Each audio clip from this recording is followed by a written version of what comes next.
realizing right now just how quiet an empty room can be with me and 20-something of my closest friends. Thank you to whomever laughed. See, we need more of that energy. But in all seriousness, thank you so much for coming. It's really wonderful to see all of you, some of you that I haven't seen in a very long time.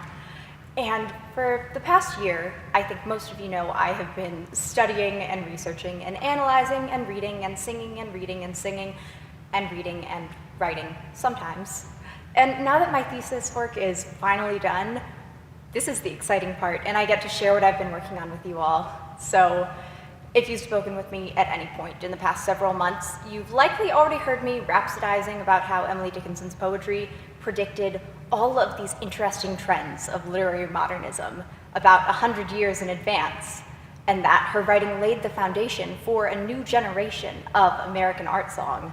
And you've probably also heard me say that she's been set to music 3,000 times. That's a lot. So, although her poetry was virtually unknown for her entire life and then until her death in 1886, its publication took the country by storm when it was published posthumously by her sister in 1890. And it only grew in popularity as readers debated the controversial styles and her weird forms and this incredible sonic quality that we're going to get into today.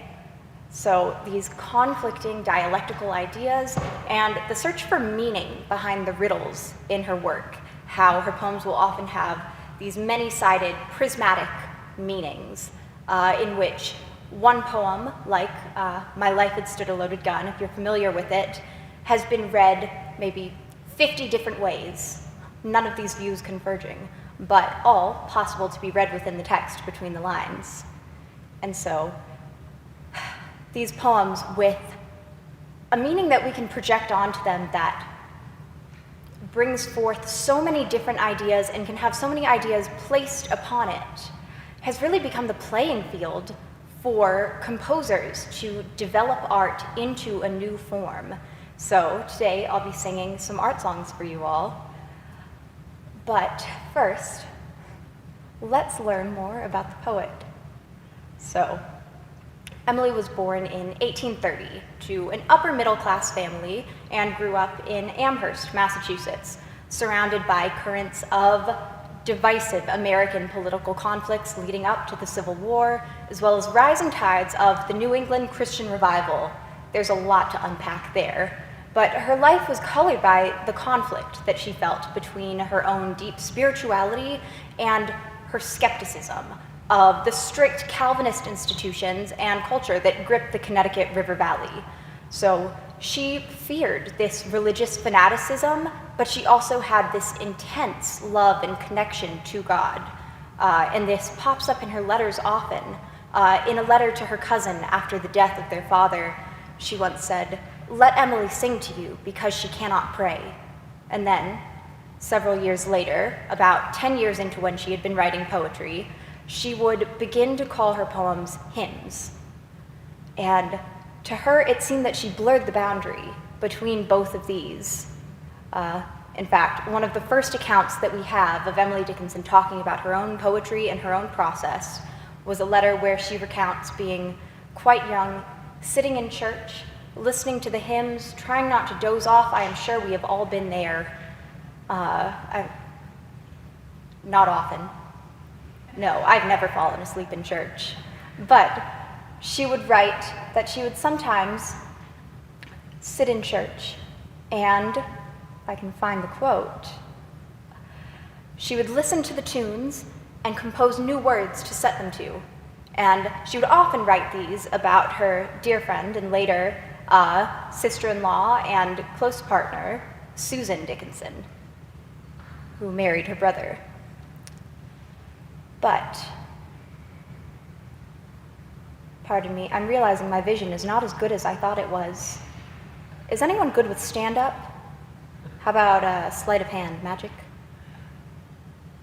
See, I used to know this great trick with a quarter. Bet you've never seen it. So,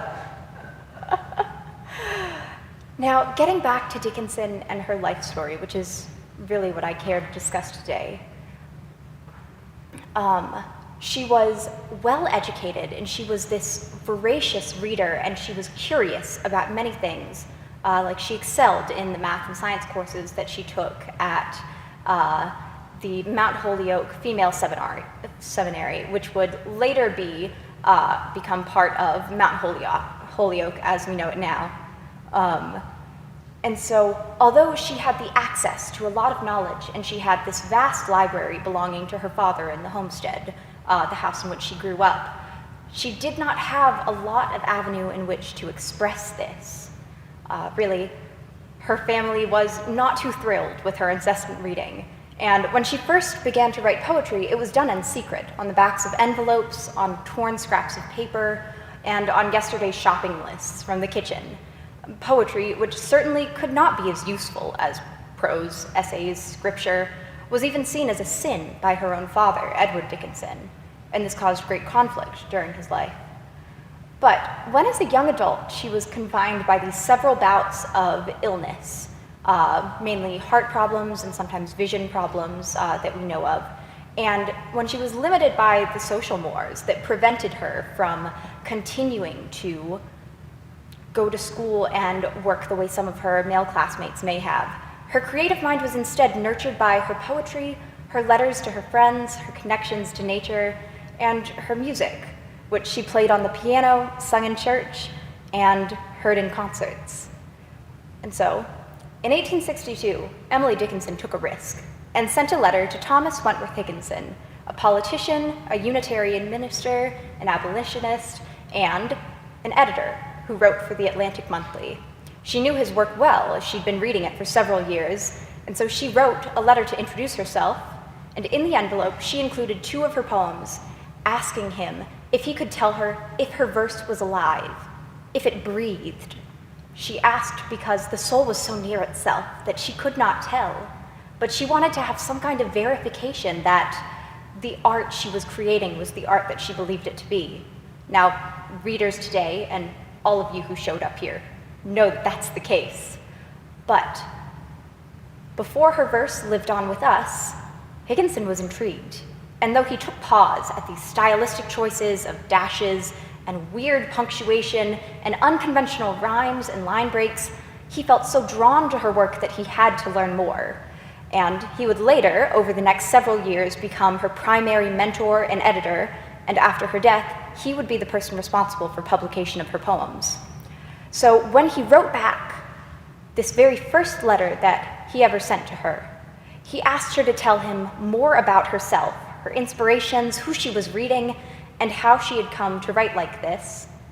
And now, these are 2 paragraphs from the letter that Emily Dickinson wrote back to him in 1863.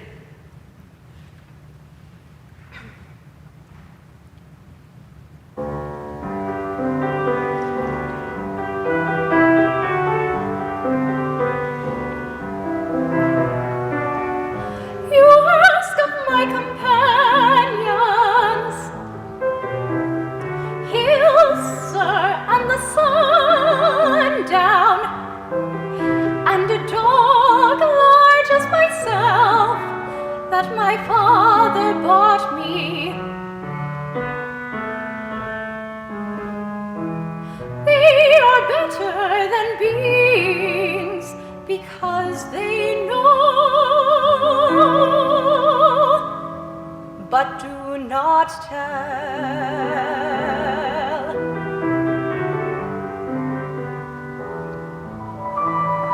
And the noise in the pool at noon excels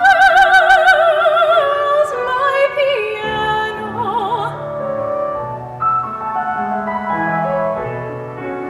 I have a brother and a sister. My mother does not care for thought, and father, too busy with his briefs to notice what we do. He buys me many books, but begs me not to read them, because he fears they joggle the mind. They are religion. religious except me, and to dress an eclipse every morning, whom they call their father.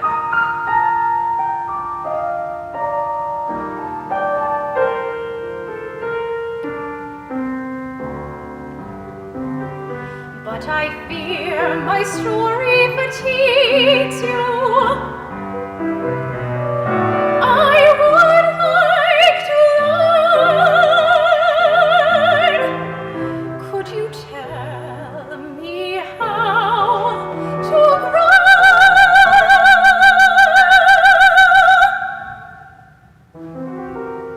Or is it unconveyed, like melody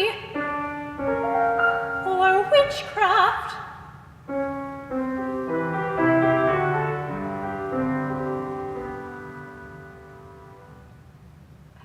Now, these powerful words that she wrote, they were not a poem per se, but we can recognize the poetic value in them, as Lee Hoiby, who set these works in the 70s and 80s, did.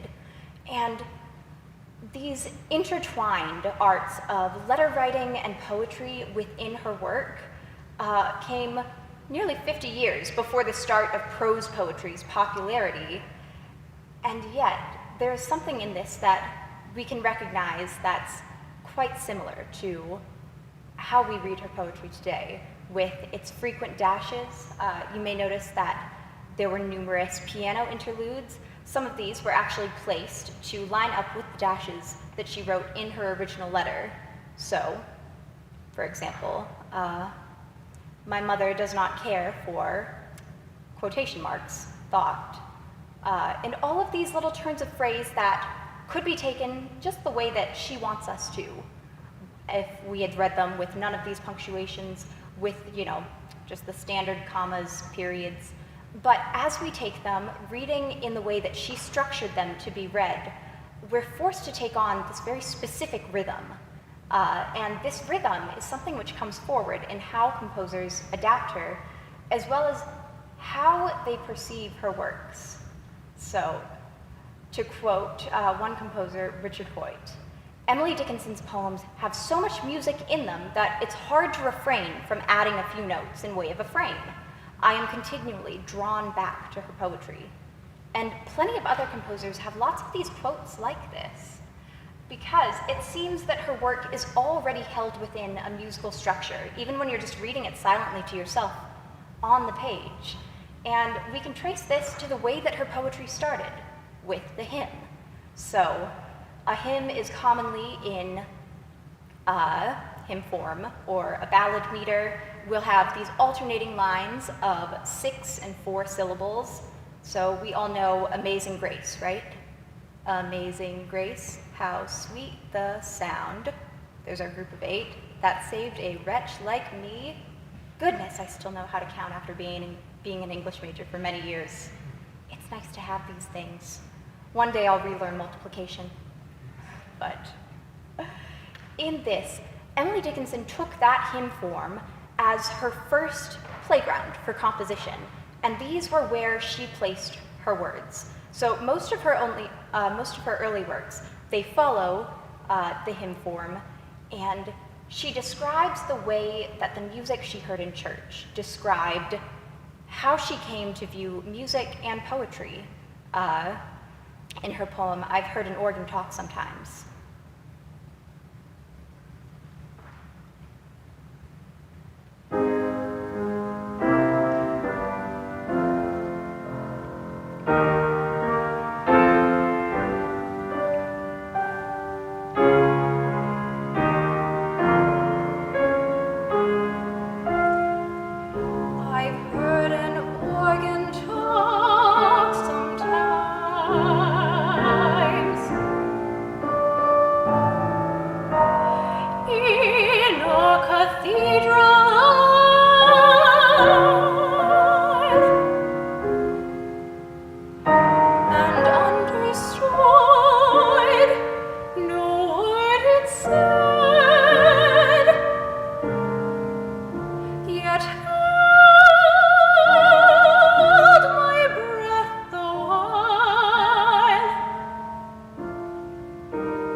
much to learn. That's going to be our first mistake on the program, hopefully our only. Can we start from "And Understood"?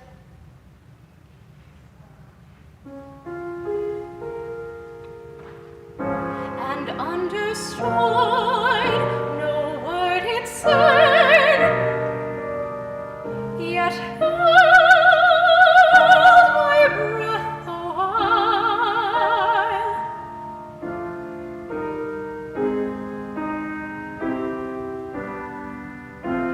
And know not what was done to me. A more Bernardine girl, and know not what was done to me. In that old hour would I.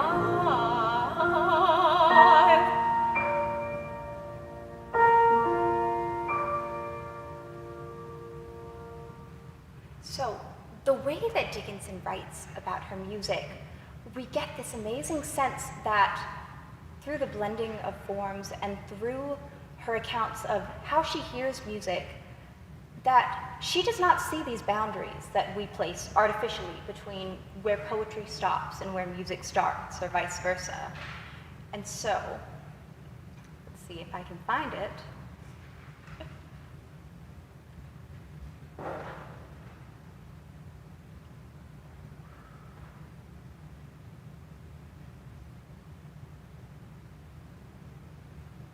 I'm so sorry, you all. I've accidentally deleted a page.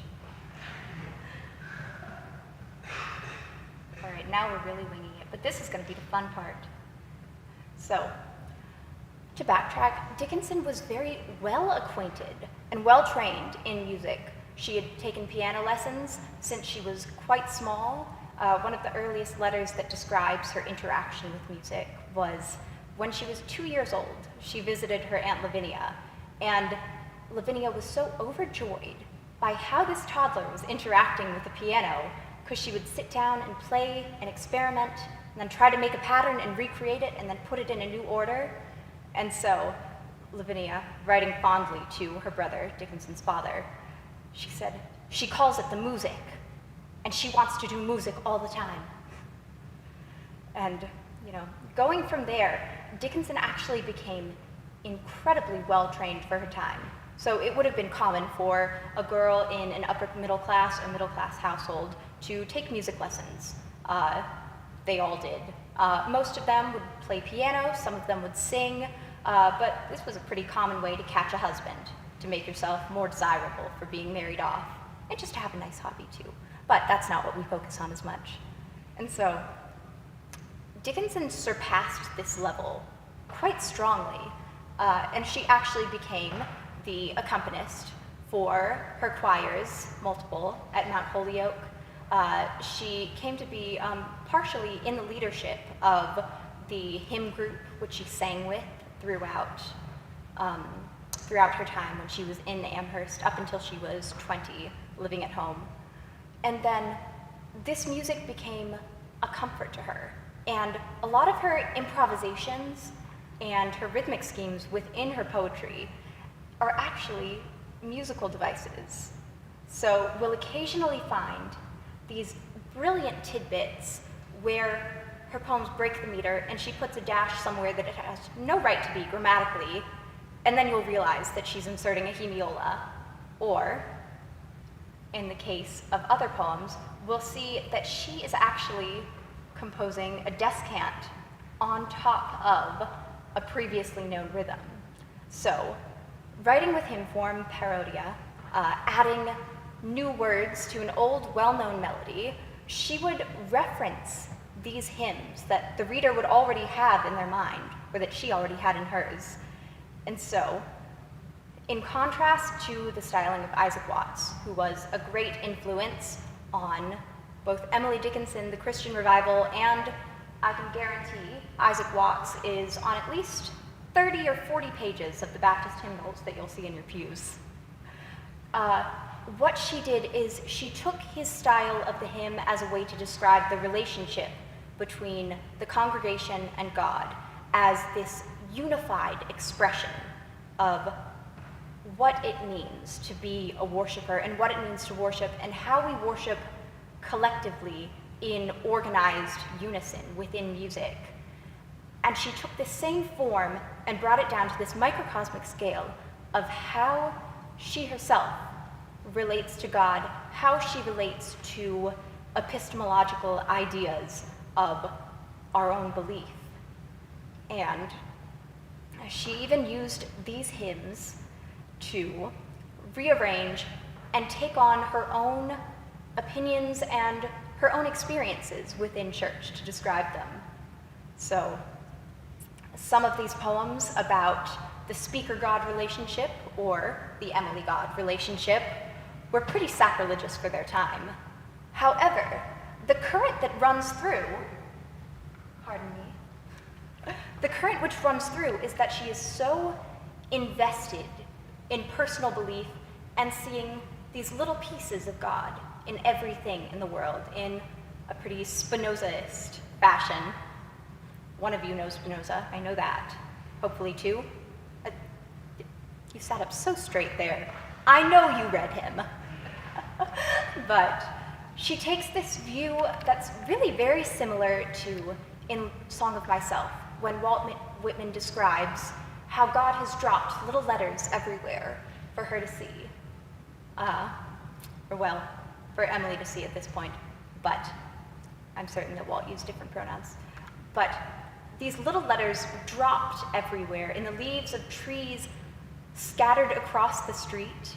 There were these little pieces of God, pieces of the spiritual sublime, and this amazing, all-encompassing belief that brought out Dickinson's creativity, but sometimes this was at the expense of institutions. So in our next song, we'll hear Some Keep the Sabbath. Now pay attention to word choice, and if you can, look at the blend of genre and see if you can hear any melodies or sounds that you recognize from Broadway, from jazz, or from a hymnal, like those strong block chords we love that we just heard and I've heard an organ talk.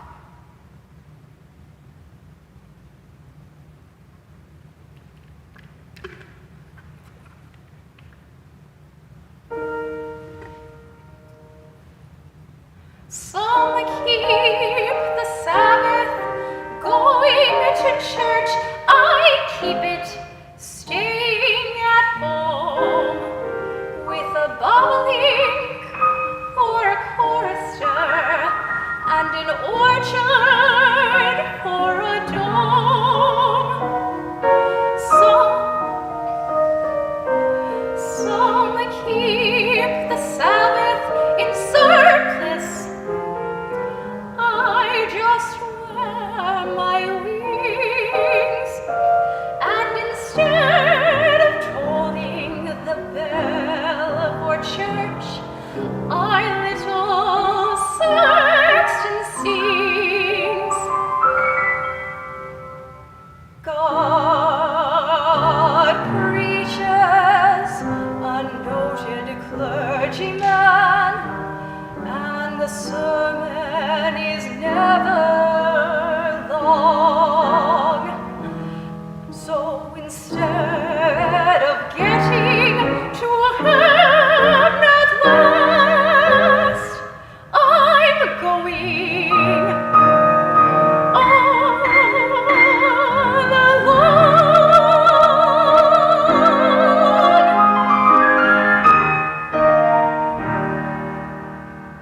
Not too much sacrilege there, right? Well, so did anyone hear that Broadway influence? One enthusiastic nod. Thank you so much. Would you like some forced audience participation? What was it? Struck mute. We've all been there. So instead of tolling the bell for church, we get that swinging, sort of swaying back and forth rhythm that we wouldn't expect in a hymn. It instead gives this idea of the joyful, sort of I'm glad to be alive sound that we hear in a lot of Gershwin's songs, and a lot of the songs in the early to mid 20th century, written by composers who were experimenting with the new genres of the time. And Arthur Farwell, who was writing these pieces in the 1930s, he loved the way that Dickinson took previous ideas, previous images, like the chorister and the sexton and the cathedral aisle, and turned them into something new, which could serve a religious purpose in her poetry, or could serve the purpose of just thought. And something which really made Dickinson attractive to these composers was how great a body of work she had, and how she would take one poem and she may rewrite it several times to give it new prismatic meanings. So a poem, which is one of my favorites, It's All I Have to Bring Today, This in My Heart, is one that she actually wrote 4 different, pretty non-similar renditions of, and each of them give a slightly new take. And she did this in more poems than I can count, honestly. She wrote well over 2,000 of them, as far as we know. Hopefully we won't discover another chest soon, but I would love that. And so,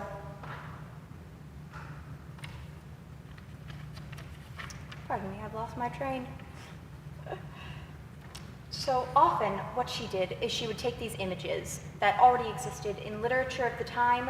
She was a devout reader of the King James edition of the Bible, and so she would take all of these little ideas and piece them together into these disembodied images that would then go back into her poetry and imbue that meaning through the reference, but indirectly.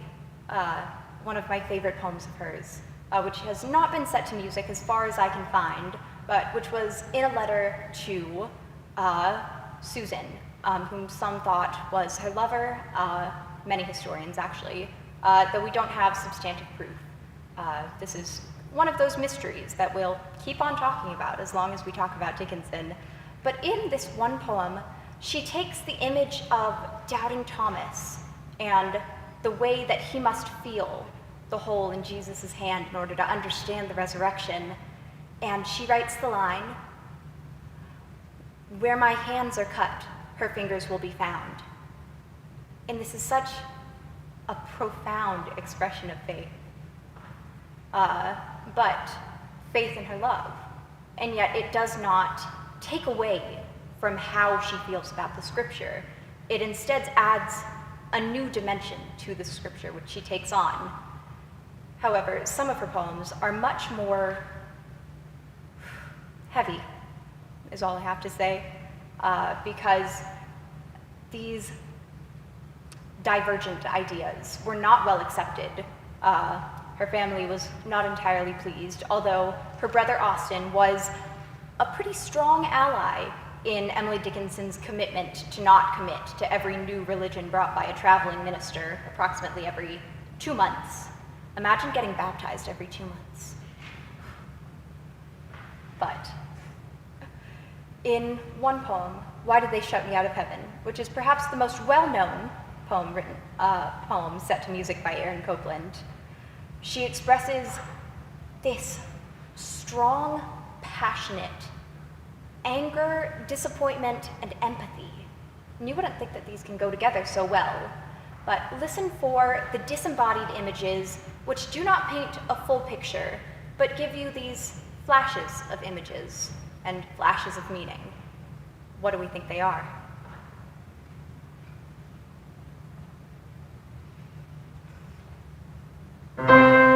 Why do they shut me out of heaven?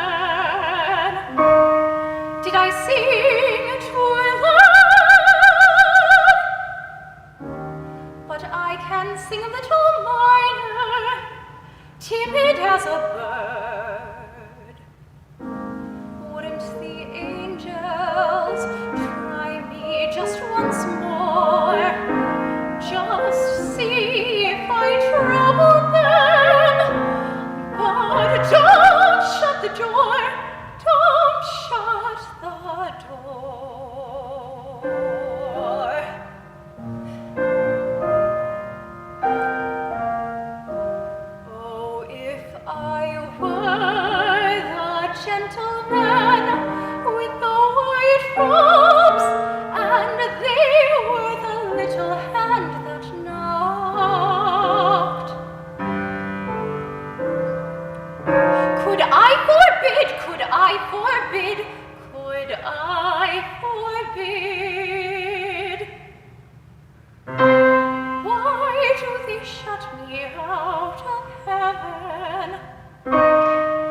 did I sing to Eleanor?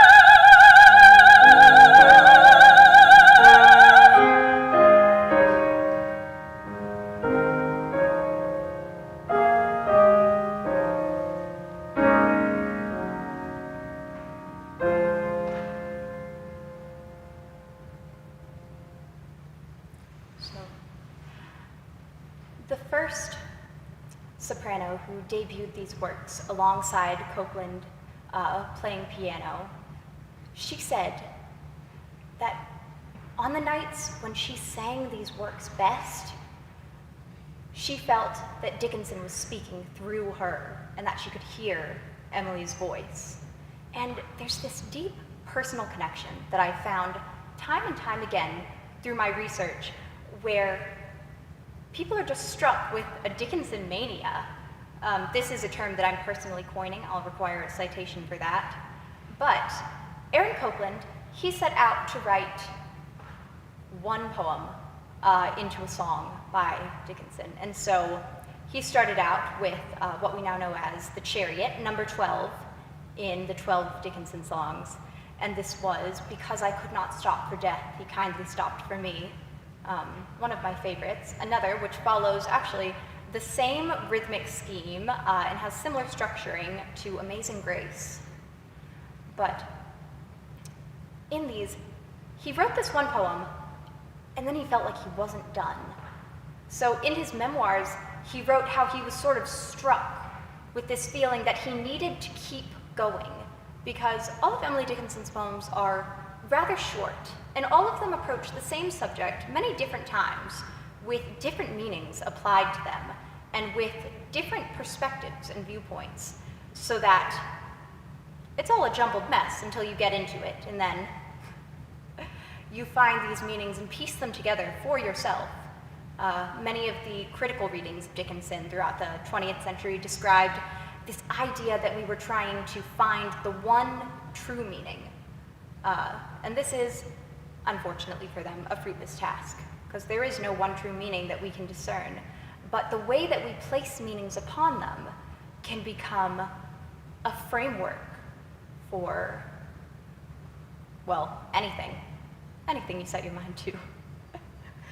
So, later on, in the 70s, for instance, when the explosion of feminist scholarship was coming about, when women were being allowed more prominently into spaces in universities, spaces in organizations, in magazines, in publishing firms, where women writers, and women readers, and women critics, women anything, sort of like a Barbie, could actually enter these spaces and leave a mark in a way that they had not been able to do so before.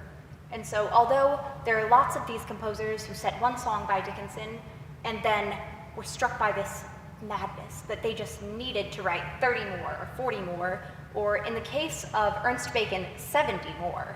We'll get to him later.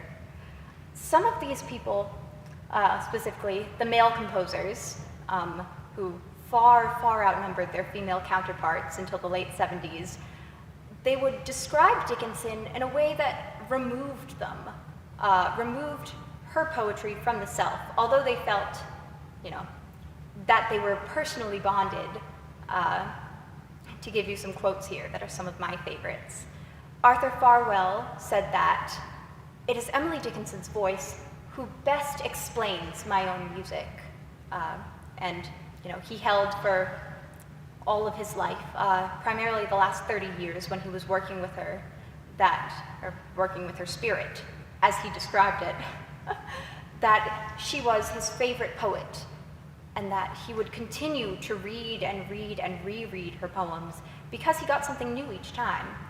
And then Ernst Bacon, one of my favorites, he was described by his widow in an interview after his death that he would talk about how he had a spiritual marriage to Emily Dickinson. This is one of my favorite, very telling quotes from a widow. But let's see, where are we going with this? I do have a framework, I've just forgotten how to read. But yes, so the many images that she pieces together, the many references, and the way that she sparks this spiritual connection, it throughout history has been sort of cycled and recycled, and it's continued to grow. So, one of the first huge booms that was most interesting to me was that of feminist scholarship, because we had this huge tide of new scholarship about Emily Dickinson, and then all of these female composers seemed to come out of the woodwork and produce these new readings through musical interpretations of her texts in a way that hadn't been done before, well, or hadn't been done before as well, because instead of seeing Emily Dickinson as a partner or something outside themselves, these female composers took on a new view and they placed themselves inside of Emily Dickinson's words instead of just placing her words on top of them, as had been done before. And so we get these interesting depictions where these composers will liken themselves to, or liken the singer of their pieces to Dickinson in a way that when you sing an art song, you are performing the role of Emily Dickinson, even if these pieces are just standalone art songs, not part of anything theatrical. Well, music is always theatrical, but not part of something where one is, say, wearing a costume. And instead we get this very intimate sense, but it can also be a misguided sense. So, something from 2014 by Gwyneth Walker, a piece that you'll be hearing in just a few minutes, actually. So she begins her first piece with a stage instruction that the singer pretends to write a letter, and then in parentheses, a poem.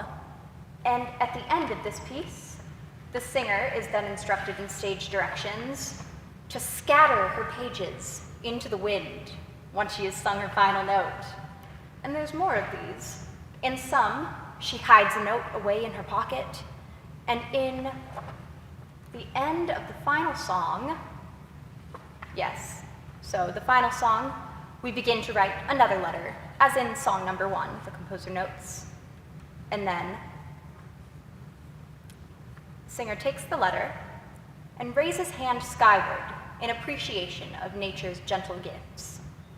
And this is something that I have never seen in another art song using another poet. There is a way that we make this distinction between the two. So once the composer takes the words of a poet, it belongs to the composer. You're no longer listening to the poem, you're listening to the poem set by the composer. And yet these composers who became so enamored with Dickinson, they tried incredibly hard to preserve her words as they found them, without having to repeat or change or mess up any of the order. They even tried very specifically to mimic the same devices which Dickinson uses to augment them. So one of my favorite examples of this that we'll turn to is Ernst Bacon's setting of So Bashful. And so in this, I'll just recite some of it first. So bashful when I spied her, so breathless when I came. Saying this without music is really hard. Interesting. Funny how I forget things. All right, so to give this to you. So bashful when I spied her, so pretty, so ashamed, so hidden in her leaflets, lest anybody find, so breathless till I passed here, so helpless when I turned, and bore her struggling blushing, her simple haunts beyond. That didn't rhyme, did it? You think she did that on purpose? Maybe. So, Dickinson would use these slant rhymes as a means of suspension. So you heard the end of that first stanza and you go, wait, that doesn't rhyme. When's it gonna come back and make it fit? The next doesn't offer very much relief. Sure, beyond sounds a little bit like turned, but not close enough, no cigar. And then finally, Dickinson leads us to a resolution at the end. And this is very reminiscent and similar in another form to the way that composers will suspend a chord, have you think, I need to hear this note next. I'd very much like to hear the tonic. And then you don't get that resolution, and when you finally do, it's a relief. You know, you get that nice fa-mi resolution, and now the piece makes sense. Now you're certain of the chords, and even if you don't know a lick of music theory, just as a listener, you feel comforted when you hear a resolution. I sure do. And so, when Dickinson has these suspensions of the resolution of a rhyme, Ernst Bacon takes this poem and he suspends the scheme of his chords. And so he shifts into a new key several times throughout this piece. And he also takes the language here and he actually recreates one of Emily's references. I'm sorry, I've just gotten a look from my mother because I almost put water on the piano. This is a capital sin. All right, that was quite entertaining. I'm glad I did a lecture now. And so, in this piece, so bashful when I spied her, so pretty, so ashamed, it sounds like an old folk tune, or a nursery rhyme, or something that you could chant while you're skipping rope. And this piece, it also draws attention to one of those disembodied images. So hidden in her leaflets, what can this mean? We know what leaves are, right? Yeah. So, hidden in her leaflets, this poem can be read to be about picking a rose from a bush and bringing it to your lover. But you can also read this the way you would read the apocryphal story of Susanna and the Elders, the way that you would read about Adam and Eve when Eve discovers her nakedness and covers herself with leaves, because this sensuality and sexuality, especially as presented by a woman, is something that we don't often cross the boundary into, especially not as the woman as the central speaker. But all of these come together in Ernst Bacon's interpretation of the text, because despite him being on the forefront of the development of a new American sound, like what Gershwin and Copeland were doing, he brings us into a new idea that we can take traditions of the past, like how Dickinson took stories and images of past texts, and put them into a new format so that they're still recognizable, but they now serve a new purpose. So in this, he'll take the rhythm of a slide, an Irish dance, and he'll turn it into the basis of the rhythm here, which fits remarkably well with Dickinson, who was actually very familiar with Irish folk song because she had Irish maids working in her house, and she would be very well acquainted with the people coming in and out delivering things. And she actually became familiar with Hiberno English this way, and just from some of the language in this poem, you may get the inkling that these are words that she's heard before that don't pop up as often in the rest of Amherst. So let's take a listen.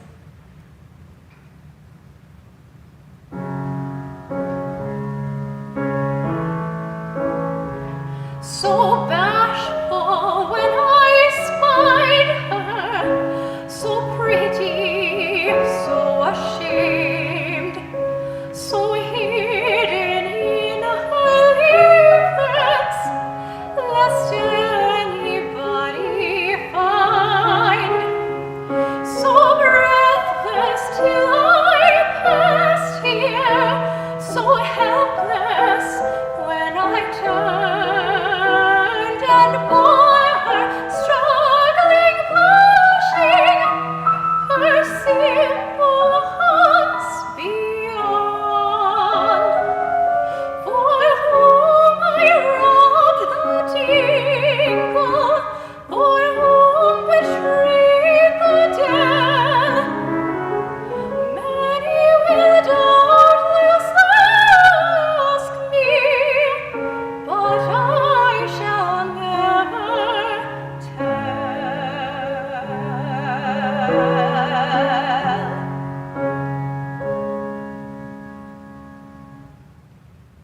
Now, did that sound very similar to the Copeland?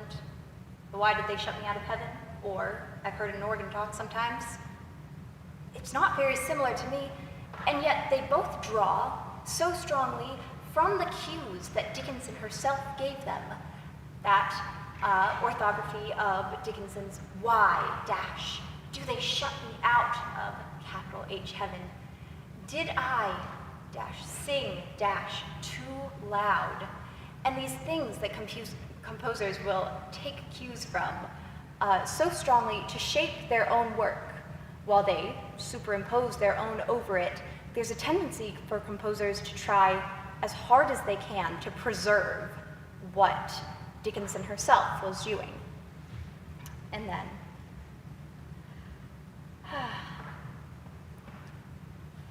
one of the things that is most inspiring to me that I'd like to leave you all with is that as Emily Dickinson's scholarship has evolved, as it has been used as a vehicle, both very strongly actually by proponents of Christian value within American culture, as well as using sometimes the very same poems, atheist idealism. Funny how that works out. And then getting into how Dickinson was then taken again, made into a symbol of American music, and again, a symbol of feminist scholarship and female composers, and then yet again, becoming a symbol of queer scholarship and movements toward a new understanding of her poetry. She has been shaped and reshaped into many different songs, and there's an essence which remains. And this essence of Emily, I believe, is summed up well in this song. If I can grab my water first.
Thank you all for coming.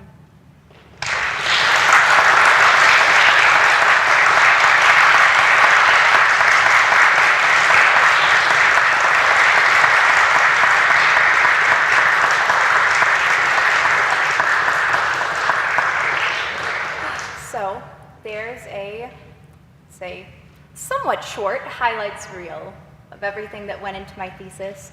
And I just want to say I am so grateful for all of you who showed up, for all of you who proofread many, many pages, for all of you who stayed up past our bedtimes to make sure that I wrote them, and for all of you who listen and hopefully will go home and read some Dickinson today.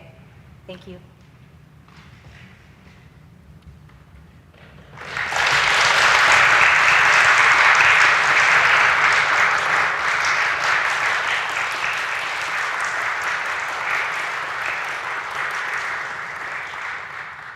Mom, did you bring the getaway car?